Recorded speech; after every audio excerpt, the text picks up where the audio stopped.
Hey guys, Retro John here, and today I am excited because I managed to finally get the last 3 single-carded Masters of the Universe Origin Wave 3 figures.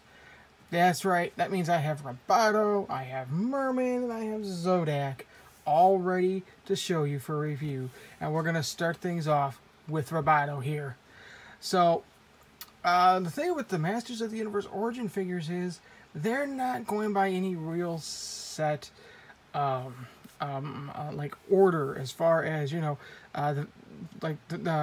bringing these out the same way they did the vintage figures, because Roboto was definitely not near the beginning of the line. He was kind of more towards, I would say, the middle of the line. We are also just now getting Merman and Zodak, which were part of the original first 8-back carded vintage figures. So, and you know what? I'm fine with that. I love the unpredictability of, you know, when they show the release of the new figures. And I'm glad that we got Roboto now, because Roboto is just an awesome figure. Let's see if that still holds true with this new line of Origin figures. So let's take a look at the card back. Of course, we have the new 421 figure. Logo here in the corner. We have the Master Universe logo bursting out of that great red brick background. We have Roboto, Heroic Mechanical Warrior, and Twist Waist, Unleash the Robot Power. Yes, he holds on to his special feature from the vintage line, and I'll show that off here as soon as we get him open. Of course, we have the figure displayed right there prominently in front with the blister. We got that nice little indent on the front. Moving over to the back, we got some great artwork. Includes comic book, and it's going to be the same comic book that comes with She-Ra, but that's okay. So we have built to be mighty and programmed to be courageous. Roboto protects his friends and defends Eternia. And here we have some great artwork. Like I said, we have, we have Roboto firing his laser blaster against Triclops and Cobra Khan. Now there's a figure that when they release, I'm really excited and curious to know if he's going to retain his special feature, which was you pushed his head down, he squirt water. Here we have how to activate his features, twist his waist, and the gears will move, his gears turn, and jaw moves automatically. We get all the little accessories that he can change with his arm there. And then we have the cross-sell of Wave 3 right here. I'm excited, folks. Let's go ahead and open up Roboto. Alright, everyone. Here is Roboto out of the packaging. And he looks pretty much exactly like the Roboto did in the vintage era there. That's kind of cool. So let's go ahead and go over all the articulation. His head does move. You can move his head without moving his waist. It is not on a ball joint, though. So you're not going to get that up and down looking motion. His arms, his elbows are on a joint, and they do swivel. His arms do still go out. He has swivel at the wrist, including a bend. His whatever weapon you have in here can also swivel. His waist will turn, which will activate the gears in the mouth. His legs will go out that far. They will go forwards. They will go backwards. It has bending at the knee as well as swivel. He does maintain his boot cut as well as the slightly up and down ankle motion, but we have those special little boot cuts there, so it's going to hinder it a little bit. So there's Roboto. Pretty cool. Let's look at all the little details on here. So he has like a little marbleized thing going on here on his helmet. That pretty much goes across on all of the silver bits on him. You can see that it is the translucent plastic, so we can see the gears. Now it is to note that though you can still remove like the arms, I've been really bad at doing this lately, Okay, I'm just not going to do it. You can remove the arms and the boot cuts here, but it is a note yet you cannot remove the head, you cannot remove the waist because of that action feature. So let's keep that in mind. You have all the gears here, and little like hoses and wires detailed into his arm.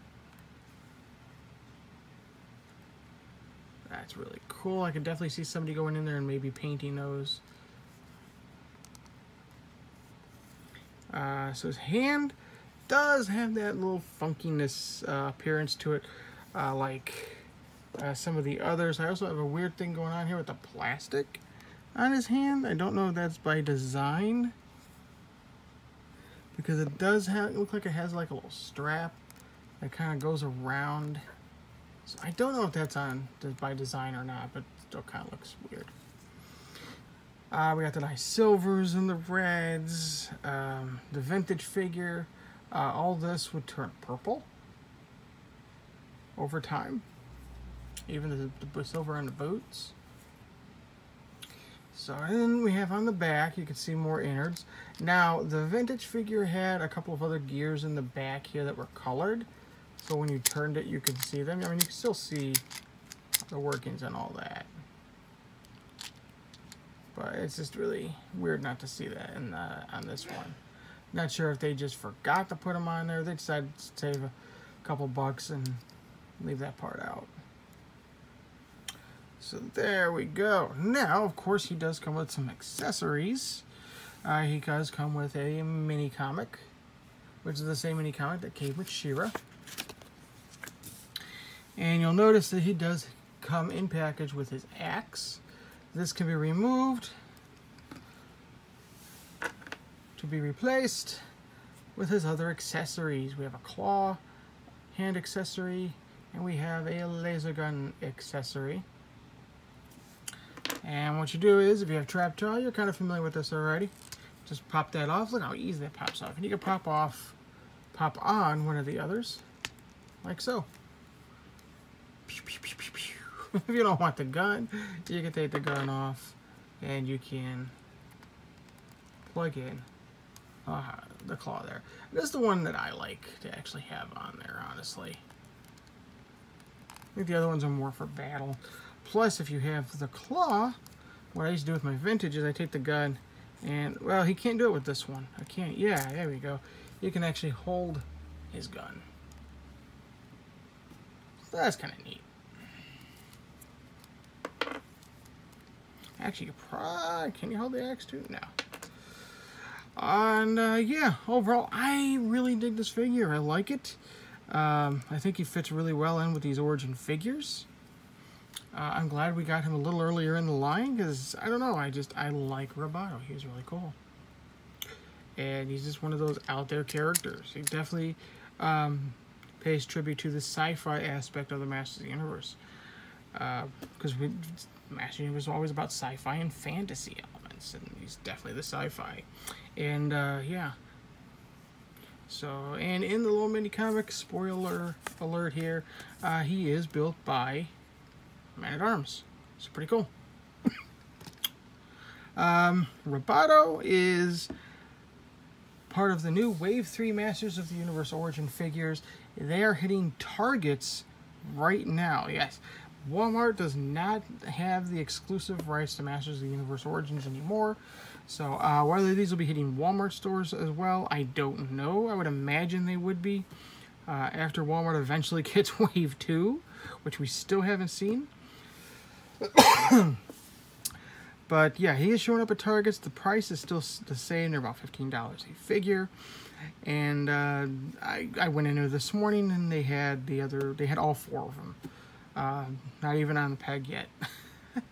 So there you go. Leave a comment down below. Let me know what you think of the new Roboto. Hit that subscribe button if you haven't already, and if you're new to the channel. Also, if you like the video, give me a big old thumbs up. Lets me know you care. Until next time, domo arigato, Mr. Roboto. Yeah.